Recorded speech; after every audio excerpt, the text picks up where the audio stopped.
Bom, bom dia, pessoal.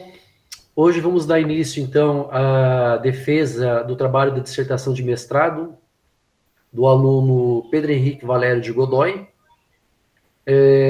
com a presença dos membros da banca, professor Eduardo, professor Petris e professor Mário também. Então, queria passar a palavra para o Pedro.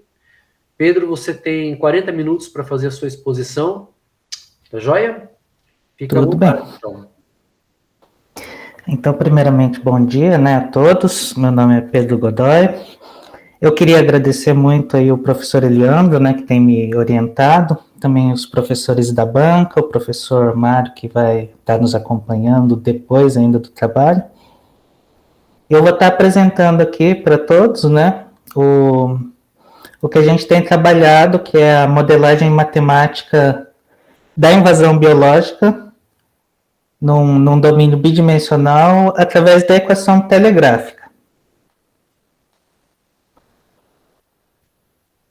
Então, primeiramente, né, falando um pouquinho sobre o que seria o problema da invasão biológica, a invasão biológica são esses problemas em que você tem uma nova espécie introduzida num novo ambiente, né?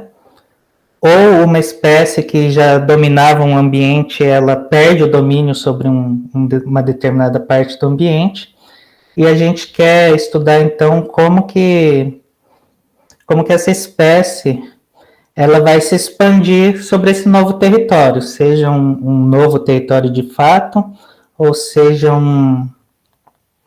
retomando um território que ela já possuía anteriormente. Então a gente vai trabalhar isso de uma maneira espaço-temporal, certo? Então a gente tem o interesse de saber como que a espécie ela se propaga pelo espaço, né? Nesse novo espaço em que ela está invadindo, através do tempo. E no caso da invasão biológica, né? Existem algumas áreas de interesse para esse tipo de estudo, né? Existe o interesse em como se dá o processo de invasão, né, sobre algum padrão dessa invasão que você possa prever. E daí, dependendo da espécie, né, de que a gente esteja falando no problema aplicado, existem os interesses daí, ou em combater essa invasão, controlar essa invasão, ou você ter alguma política de ação, né, no caso de invasões mesmo de grandes territórios, né, você ter pelo menos uma política de ação e gestão de como lidar com essa espécie invasora. A gente vai estar modelando essa invasão biológica através da equação telegráfica, que é uma modelagem aí que foi introduzida, né, pelos trabalhos de Goldenstein e Kac, né? Goldstein ele fez em 51 um primeiro trabalho falando sobre isso. E o trabalho ele acabou sendo fechado, mesmo concluído por Kac em 74, para um modelo, né, de equação diferencial que descreve um movimento correlacionado, né? Anteriormente você tinha os movimentos aleatórios, em que cada passo, né, do organismo que você está estudando seguia uma direção aleatória. Então, a partir desse modelo, né, eles descrevem um modelo correlacionado, que a cada passo tem uma relação com o passo anterior, podendo ser uma relação de uma tendência de manter a direção ou de inverter a direção. Essa modelagem ela tem uma vantagem que é um pouquinho mais de realismo, né, sobre a modelagem, mas tem uma desvantagem que ela não é definida positiva em todos os casos, né? Podem surgir soluções negativas. E quando a gente está falando de densidade populacional, de um estudo populacional, não existe solução negativa, né? Então, a solução negativa ela não tem sentido. É uma desvantagem que o modelo nos traz e que a gente vai tentar contornar nesse trabalho. Essa abordagem pela equação telegráfica, né? ela já foi descrita, né, como uma boa abordagem caso você tenha taxas muito altas de reprodução. Isso num trabalho de 93 da Holmes, que faz o questionamento, né, sobre equações difusivas, equações telegráficas, e até hoje está em pauta, né? Além disso, tem alguns trabalhos atuais verificando como que a gente pode usar essa abordagem telegráfica, né, em algumas outras situações, né? Então, eu destaquei aqui um trabalho de 2013, em que eles fazem a simulação. Eles utilizam essa abordagem para animais de grande porte, né? E um de 2016, onde eles começam a falar de comportamento de enxame, né? Onde você tenha um ponto de interesse que dentro da própria população que gere um enxame, né? Gere uma atração dos animais em volta. Então, essas são algumas possibilidades, né, já levantadas aí na literatura, né? Quando a gente for falar do que a gente pretende fazer, está mais nessas situações de alta taxa de reprodução. Então, nosso objetivo nesse trabalho, né, é utilizar a equação telegráfica para modelar problema de invasão biológica em 2 dimensões, né? E o que a gente vai fazer, nossa metodologia, né, vai ser propor um modelo para o tempo de retardo de maneira a evitar soluções negativas. Então, a gente tem aquela desvantagem que é poder surgir as soluções negativas. A gente vai tentar evitar isso através de uma modelagem que a gente está propondo nesse trabalho para o parâmetro de tempo de retardo. Então, quando a gente fala dessa modelagem por equação telegráfica, a gente está descrevendo o seguinte movimento. Quando a gente fala, né, partindo do trabalho de Goldstein-Kac, né? A gente está falando que existem partículas, né? Por partículas, a gente vai considerar um elemento da nossa população, né? Seja uma célula ou seja um animal. Então, a gente tem partículas que elas se movem pelo espaço, certo? Elas se movem em passos de tamanho delta, né?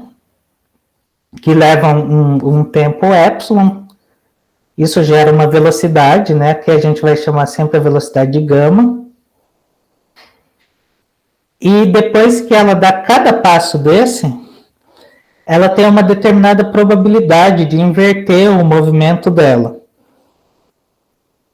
No caso, a gente está tomando essa probabilidade em cada componente do movimento, né? A gente quebra o movimento dela em cada um dos eixos, né? A gente está tomando aqui um eixo X e um eixo Y cartesiano, né? Ortogonais. Então, a cada passo, essa partícula, ela tem uma probabilidade de manter a direção em cada eixo, né? Ou de inverter a direção do movimento naquele eixo. Então, partindo desse princípio de movimento, a gente chega, né, depois de algum trabalho matemático, na equação telegráfica no modelo de Goldstein-Kac, né, que a gente vai chamar de equação telegráfica reativa difusiva. Porque também a gente está considerando um termo reativo, né, a gente está considerando que as células, que as partículas, elas se reproduzem, né, com o passar do tempo. Então, nessa equação, né, a gente vai ter aqui a presença desse coeficiente tal, né, que representa o tempo de retardo, e é ele que a gente vai modelar para evitar soluções negativas. Dentro, né, do modelo telegráfico, né, quando a gente fala tempo de retardo, ele representa um atraso na reação da partícula, entre uma mudança de situação E a reação da partícula, né? A gente coloca sempre esse exemplinho aqui, que é o dos carros esperando no semáforo, né? Então, eles estão todos parados, eles estão numa situação que é parado, e assim que o sinal abre, você precisa começar a acelerar seu carro, mas tem um tempo de atraso entre você perceber que o sinal abriu, né, que há mudança de situação, e você tomar uma reação, né? E esse atraso ele pode ser um atraso muito grande, né? Pode ser um atraso pequeno, mas esse atraso ele existe, né? Então, uma vez que a situação muda, existe um pequeno atraso entre essa mudança e a reação da partícula, tendo em vista essa mudança na situação. Dentro da equação telegráfica, né, esse tempo de retardo ele é dado por um coeficiente, né, que a gente está chamando de tau, que é calculado através de 1 sobre 2 vezes lambda, né? Lambda, no caso, é a taxa de inversão do movimento. Para modelar isso, a gente está tomando as seguintes considerações, certo? Sobre lambda e sobre tau. Lambda e tau, eles são relacionados, né? Então, sempre que a gente toma uma consideração sobre um, a gente está tomando uma consideração sobre o outro também, né? Então, as considerações que a gente tomou para modelar o tempo de retardo é que eles são características, o tempo de retardo é uma característica pontual, ele depende do ponto onde a partícula está, não é uma característica que é idêntica para o domínio inteiro. E também depende diretamente do fluxo de partículas que tem no local. Então, dependendo de como estiver fluindo essas partículas, o tempo de atraso vai poder ser maior ou menor. Então, como a gente faz essa consideração sobre depender do fluxo de partículas, a gente toma, então, a taxa de variação na densidade de partículas em cada ponto para poder fazer essa verificação de como estão fluindo as partículas, certo? Então, a gente toma a taxa de variação na densidade como sendo a variação de densidade no tempo, né? Isso daqui gera para a gente, de maneira intuitiva, né, que se essa variação for positiva, tem mais partículas chegando numa determinada região do que saindo, né? Se a gente tiver uma variação igual a zero, significa que as partículas que estão entrando em quantidade é parecido com o número que está saindo. E as partículas, se a gente tiver uma variação negativa, significa que tem mais partículas saindo do que entrando. Quando a gente faz essa consideração aqui, né, de partículas saindo de algum lugar, a gente está considerando também as partículas que foram geradas dentro dessa própria área, porque pela modelagem inicial, né, quando a gente faz o modelo que gera a equação telegráfica, a gente considera sempre que as partículas estão em movimento, né? Elas, a partir do momento que elas são geradas, elas já começam um movimento para alguma direção.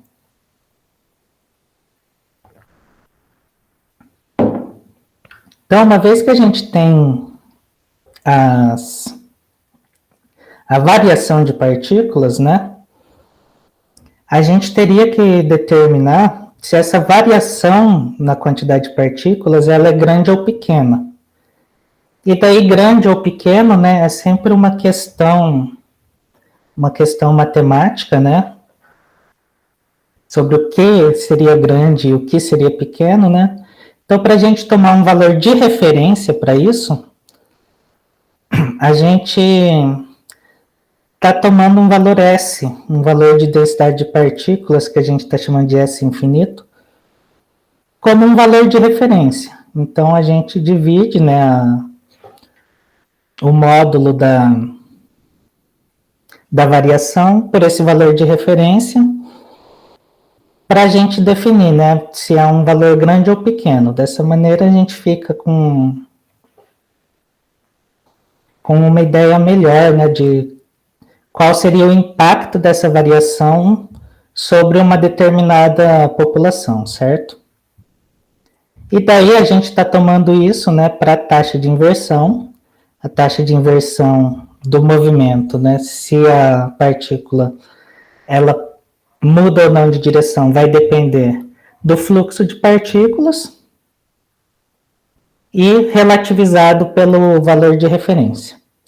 Uma vez que a gente tem essa taxa de inversão aqui, colocando ela no modelo de tempo de retardo, a gente fica com essa equação aqui para o tempo de retardo. Então, só lembrando também que a gente está tomando aqui o módulo da variação, certo? Porque a gente não está interessado em saber se tem muita partícula entrando ou saindo. A gente está interessado em saber se o movimento de partículas está, de certa maneira, simétrico, tem a mesma quantidade entrando e saindo, ou se ele está assimétrico, né? Tem muito mais partículas saindo do que entrando, ou muito mais partículas entrando do que saindo. Então, como a gente tem um interesse maior só nessa intensidade da simetria ou assimetria do movimento, a gente está tomando em módulo.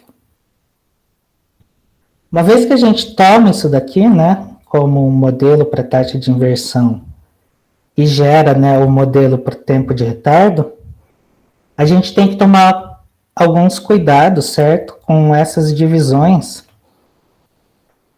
Então, a gente vai ter que tomar os seguintes cuidados.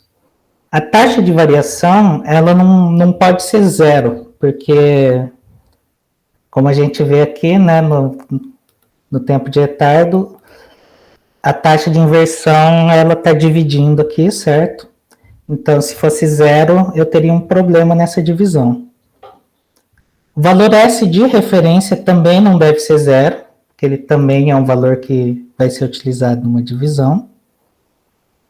E é claro, né, a gente tem daí o maior problema, que seria tanto o valor de referência quanto o valor da taxa de inversão serem zero. Então, são alguns problemas que surgem, né, quando a gente faz essa modelagem. A gente identifica esses problemas imediatamente, né, pela matemática envolvida. Então, a gente vai contornar esses casos de algumas maneiras. Só para a gente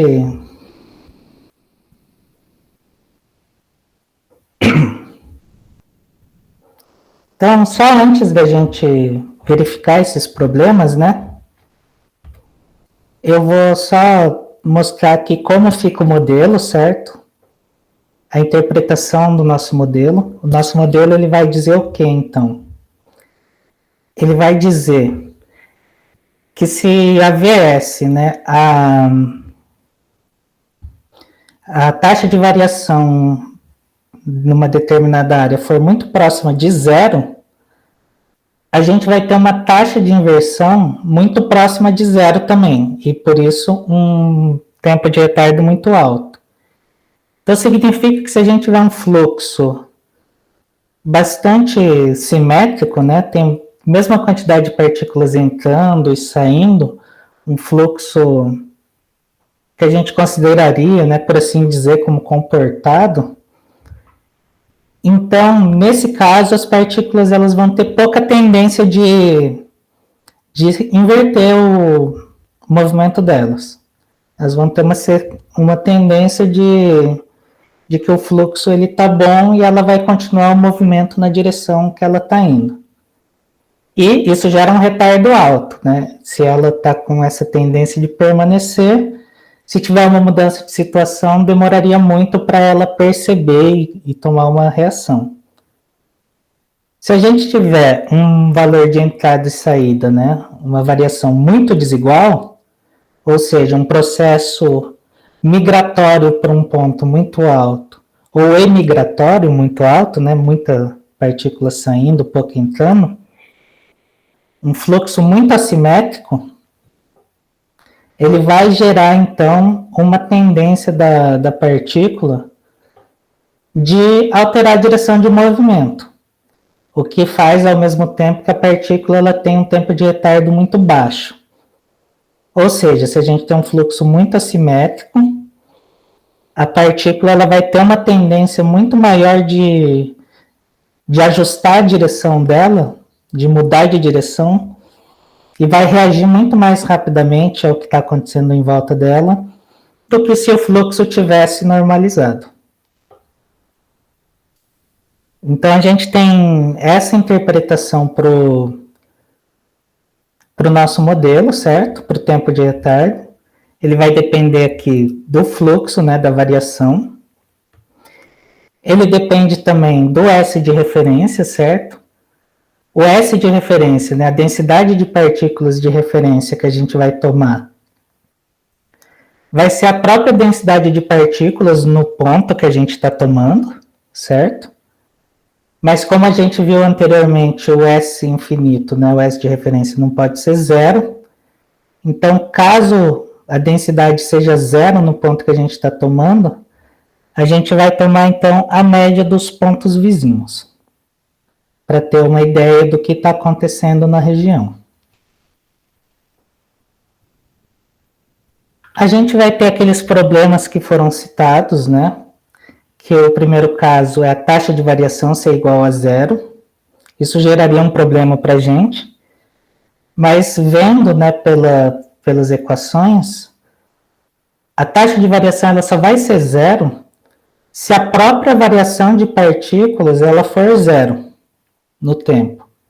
Isso pode acontecer uma variação de zero, né? Aqui eu coloquei um exemplo em uma dimensão, em que você tinha um valor em roxo aqui para a função, depois de um tempo você tem um valor em laranja, certo?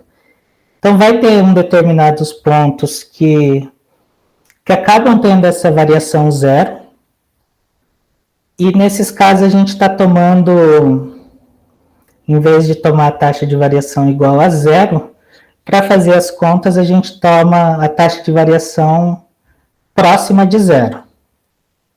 Sendo que para a gente, né, a gente colocou nas nossas simulações que esse próximo de zero é 1 vezes 10 elevado a menos 12. E a gente tem o caso em que S infinito fosse igual a zero, certo? De acordo com o que a gente definiu para S infinito, para S infinito ser igual a zero, eu preciso que no ponto a densidade de partículas seja zero e em todos os vizinhos seja zero também. Porque caso for zero no ponto, eu tomo a média dos vizinhos. Se todos os vizinhos forem zero, daí S infinito vai ficar como zero, né? Não vai ter o que fazer. Mas nesse caso em que eu tenho densidade zero num ponto e zero em todos os vizinhos, eu vou estar falando de um determinado local em que não tem partículas, né? No próprio local, nem na região logo em volta, certo? Então, não tem ainda o efeito da equação telegráfica nesse ponto em que está sendo calculado. Então, nesses casos, em vez de calcular a equação telegráfica, a gente simplesmente assume o valor de densidade de partículas igual a zero.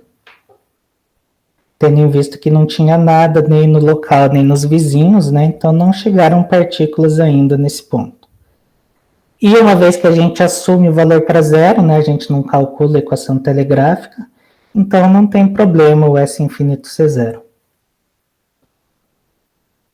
Último caso, né? Caso a taxa de variação for zero e S infinito for zero, acaba se resumindo, né, ao caso S infinito igual a zero, que acaba tomando precedência, né? Não tem nada no local, então a gente ainda não calcula a equação telegráfica lá. Dessa maneira, a gente monta o seguinte problema, né, de condição de inicial e condições de contorno, né? A gente vai calcular a equação telegráfica no interior do nosso domínio. A gente precisa, né, para uma equação diferencial de segunda ordem, de duas condições iniciais, né? A gente está tomando a condição inicial para o domínio em geral, né? Que a gente está chamando de SI, e uma condição inicial para a primeira derivada no tempo. A gente está considerando a primeira derivada no tempo inicial como zero, ou seja, está vindo de não está tendo variação logo, né, no momento inicial da nossa simulação, é como se não tivesse variação, é como se estivesse vindo de um estado de repouso, né? E, além disso, para esse primeiro trabalho, a gente está tomando a condição de contorno de Dirichlet igual a zero, certo? Em toda a borda do domínio.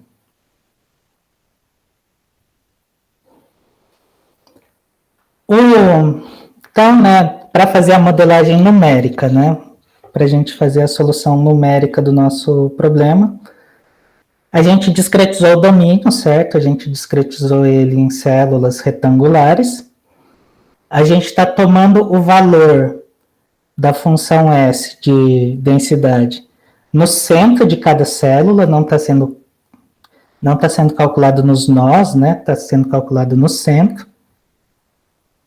E as condições de contorno, elas estão sendo colocadas em uma camada de células fantasma, adicionadas no contorno do nosso domínio.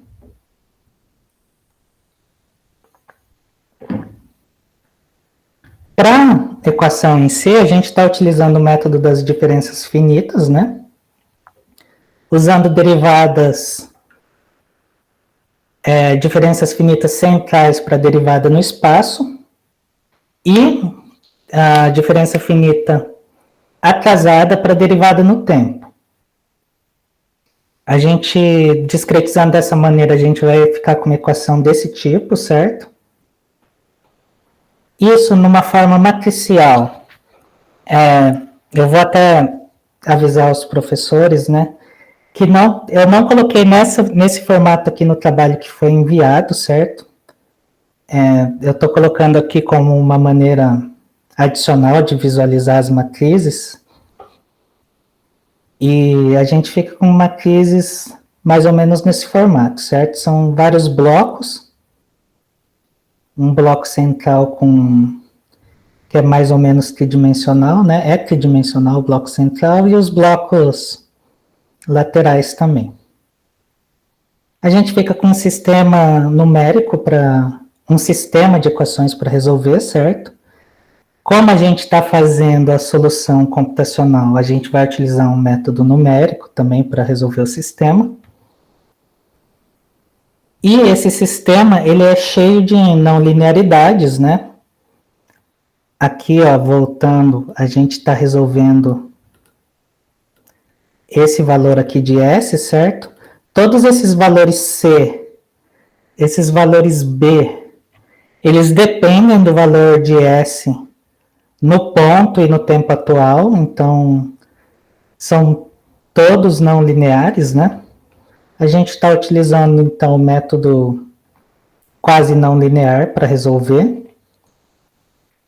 O que a gente faz é estimar um valor para a solução, é um método iterativo, né?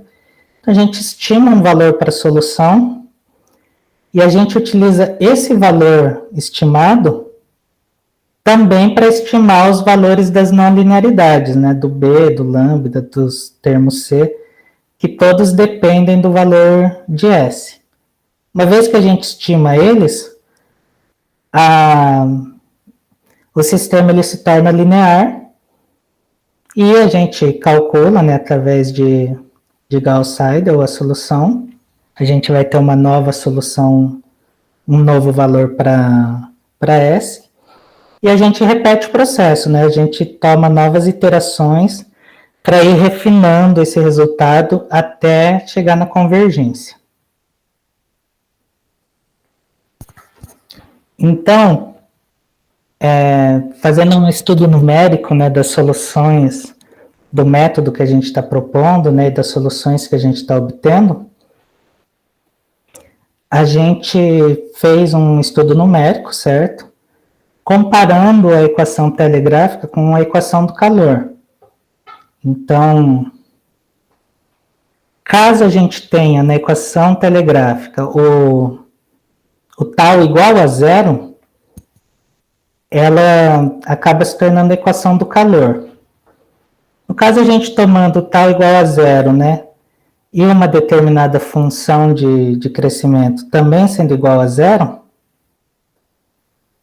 a gente tem, né, se a gente tomar o limite com tal igual a zero, que vai decair para a equação do calor, e conforme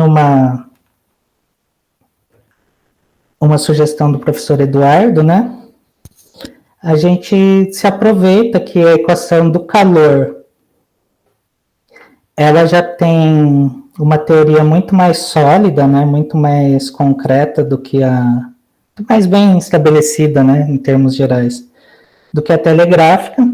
Então, a gente utiliza ela para fazer algumas inferências, né.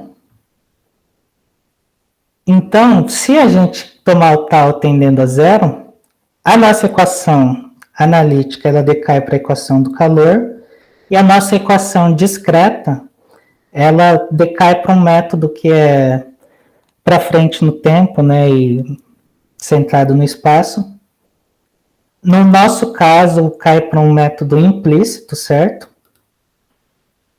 Mas o que a gente faz, então, é verificar as condições, né, de convergência de solução para esse mesmo método numérico, só que o explícito. Então, caso a gente tomasse, né, esse método Third Time Centered Space explícito, para resolver a equação do calor, a gente teria uma condição de que esses coeficientes eles têm que ser menor ou iguais a meio, para a gente ter aí uma qualidade na solução numérica. Então, o que a gente fez foi manter esses coeficientes menores do que meio no nosso método mesmo, né, que ele é implícito, para a gente ter uma referência de como que a nossa discretização, né, e o nosso modelo computacional estão se comportando. A gente fez, então, simulações com tal tendendo a zero, né? Eu comecei com tal igual a 100, que é um valor bem alto. E fui tendendo a zero. Eu parei no 1 vezes 10 elevado a menos 4. E foi feito para várias malhas, ficando cada vez mais finas. Então, aqui eu tenho uma tabela mostrando o erro relativo, né? A diferença entre o valor da equação do calor, a solução analítica, né? Ele tem uma solução analítica para esse caso. Então, a gente fez o erro relativo comparando com essa solução analítica. Aqui eu vou deixar um comentário, né? Tem alguns valores aqui, que estão, inclusive, no trabalho que foi entregue à banca, né? Que eles não foram calculados. Esses valores... Para calcular, né, aqui eu já estava levando 3 dias, né, de simulação para fazer um cálculo, certo? E no meu computador pessoal. Então, eu calculei só alguns valores de interesse, né? Eu calculei o do tal mais pequeno, o do tal igual a 1 e de um valor de tal arbitrariamente alto. E esses valores aqui eles não foram calculados. Então, a princípio, né, a gente pensou em omitir essas linhas até, né, deixar só as 3 linhas de interesse, né, o 100, o 1 e o muito pequeno. Só que como foi feito para alguns outros valores também, em malhas que tinha como calcular mais rapidamente, a princípio, pelo fato da dissertação não ter um limite de páginas nem nada, não precisar economizar espaço, né? A princípio, eu deixei todos os resultados que a gente obteve só para ficar evidente, né? Tudo que a gente fez, né?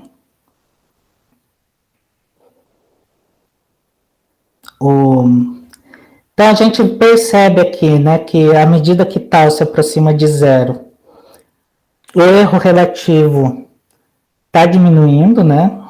Ou a diferença para a equação do calor de fato está diminuindo. No caso com tal muito próximo de zero, à medida que refina a malha, o erro vai diminuindo também. Para um tal muito grande, tem essa oscilação de uma malha muito grossa para uma um pouco mais fina, e depois parece vir uma certa estabilidade, certo? Acontece a mesma coisa com tal igual a 1. Para alguns valores mais baixos, ele simplesmente vai diminuindo o mesmo valor. E uma vez que a gente verificou esses valores, né? A gente teve aqui para o tal mais próximo de zero, a gente teve esses erros relativos, né, para cada malha, né, ficando cada vez mais fina. A taxa de convergência ainda oscilou, mas o erro relativo em si foi diminuindo, né? Então, para as nossas simulações, a gente acabou fixando a malha com n igual a 5, né, dá 244 pontos no eixo X e 244 no eixo Y, certo? Com um ΔT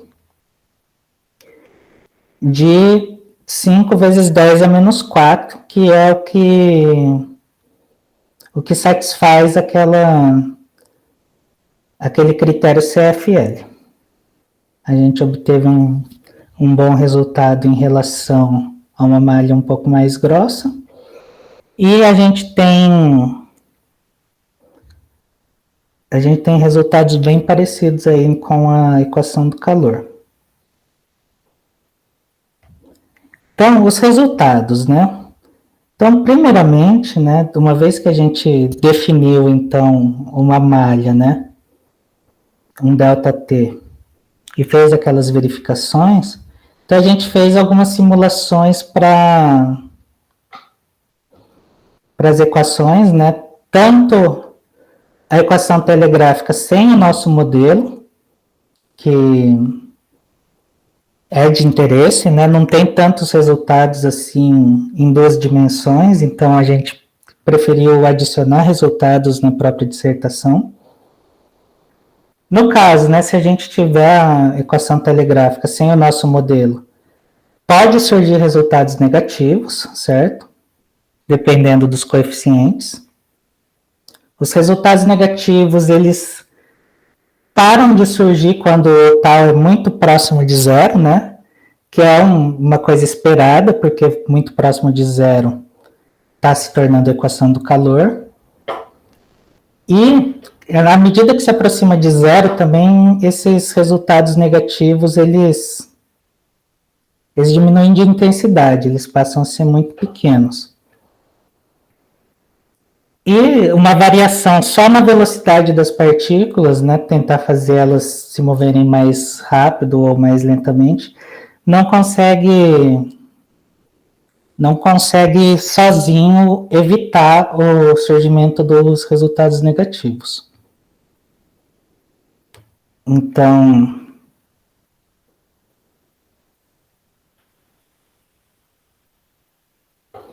eu vou mostrar aqui, acabou passando direto, tá? Isso daqui, ó, aquela comparação que foi feita com a equação do calor, certo? Então, aqui embaixo eu tenho a solução exata da equação do calor. E aqui eu tenho a solução do nosso modelo numérico, né? Para alguns taus, né? Próximo, muito alto, um tau igual a 1, e um tau muito próximo de 0, né? Então, aqui ó, eu tenho um vídeo, né? Mostrando como a solução de tau próximo de 0, ela se aproxima mesmo da equação do calor, né? Enquanto os valores de tau mais alto têm um comportamento diferenciado, né? O comportamento esperado da equação telegráfica.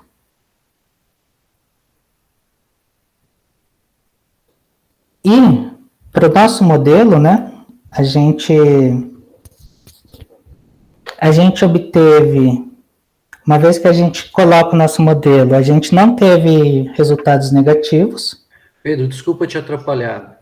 Você tem só mais 10 minutos, tá? Ah, sim. Eu estou contando aqui. Tá bom. Então, a gente não teve os resultados negativos, certo? O sentido dos termos, né, a velocidade, a taxa de crescimento, o sentido deles foi mantido. E os termos da equação diferencial, né, que dependem do tempo de retardo, eles mostraram um comportamento um pouco diferenciado, que era esperado, né, porque a gente está calculando através de uma média para o domínio inteiro, e o tempo de retardo é pontual, né, então acaba tendo uma diferença. Mostrando aqui, né, como o nosso modelo se comporta, né? Tem alguns gráficos no trabalho, mas mostrando em forma de vídeo, né? Aqui eu tenho à esquerda a densidade de partículas, né? E à direita o valor do tempo de retardo. Então, a gente tem uma difusão que é bem diferente do processo difusivo comum. Ela forma alguns clusters aqui de crescimento, né? Se você verificar, ó, ela cresce, ela vai crescendo, formando algumas ondas, e quando essas ondas interagem umas com as outras, formam uns novos focos de crescimento, ó. Então forma uma nova onda que vai interagir com a onda vizinha. Então, a gente tem uma movimentação de onda, né? Aqui, no caso como um crescimento logístico, uma vez que toma todo o domínio, a gente continua tendo algumas ondas se movendo pelo domínio. Ele não toma simplesmente todo o domínio e se estabiliza automaticamente, né? A gente tem uma dinâmica um pouco diferente.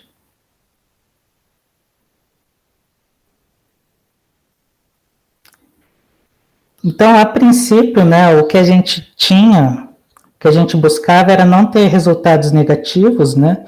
E que a nossa modelagem ela não tirasse o sentido dos coeficientes. Esses objetivos eles foram mantidos, certo? E abre aí uma possibilidade de alguns trabalhos futuros, né, que a gente pretende fazer, que é, em primeiro lugar, testar uma nova discretização, certo? A nossa discretização no momento, ela é de segunda ordem nas derivadas segundas, né, mas a gente discretizou com um esquema de primeira ordem, a derivada primeira. Então, a gente pretende mudar para um esquema de segunda ordem.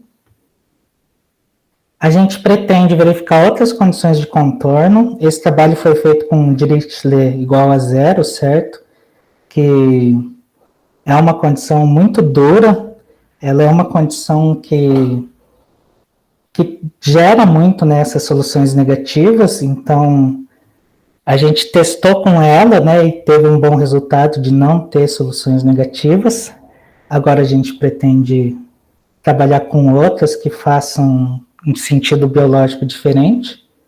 Uma condição do tipo von Neumann a gente já tá estudando para poder aplicar, né? E também foi levantado durante a qualificação a questão do termo aqui, que seria um termo de amortecimento, né? Ou um termo de atrito, como o professor Rodrigo teria colocado. E a gente pretende fazer um estudo um pouco mais detalhado sobre esse termo para verificar o significado biológico dele, né? E os valores que ele pode ou deveria assumir. Isso é um pouquinho escasso, né? Na literatura, você vê o sentido biológico disso.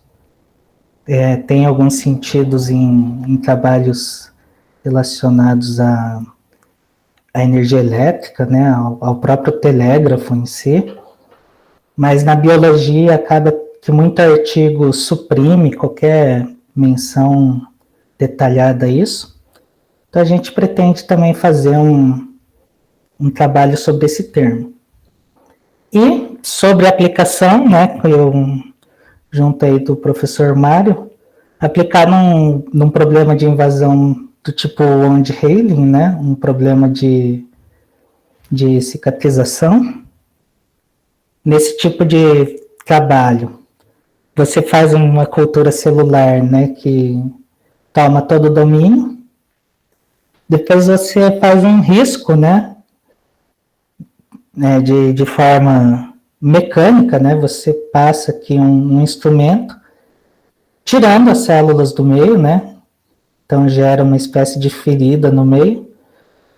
E você verifica, então, como que vai ocorrer a invasão nesse corredor que você criou aqui no meio, né? Se as células elas vão conseguir invadir com sucesso, né? Quanto tempo elas vão levar, se elas vão conseguir recriar o tecido, né? Aqui tem um exemplo, né, de quando a gente conversou com o professor Mário, de uma imagem que eles obtêm, né, por microscópio, né, ali no próprio laboratório da UEL, com cultura celular aqui à esquerda e à direita, né, e eles fizeram um risco aqui no meio. Aqui do lado, aqui à esquerda, né, já tem uma spline cúbica fazendo a interpretação aqui do risco, né? E aqui à direita eu tenho o que seria uma condição inicial para o nosso modelo. Então a gente pretende fazer simulações nesse tipo de trabalho. Nesse tipo de trabalho, né, a gente teria algumas simulações que seriam mais ou menos nesse sentido aqui, né? Aqui é um caso completamente imaginário, tá? Eu inventei coeficientes, era só para ter uma ilustração do modelo funcionando, certo? Então, a gente já tem essa parceria com o professor Mário encaminhada, né? Para assim que a gente finalizar, né, os detalhes do modelo matemático e do nosso modelo numérico, a gente também está trabalhando aí com um problema aplicado.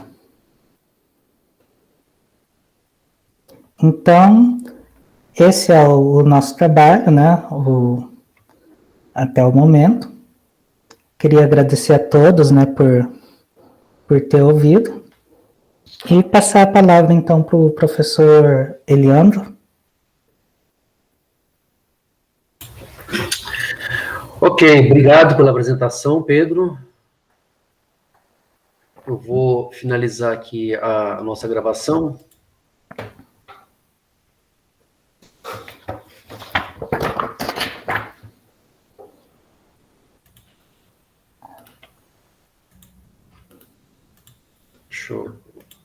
aqui.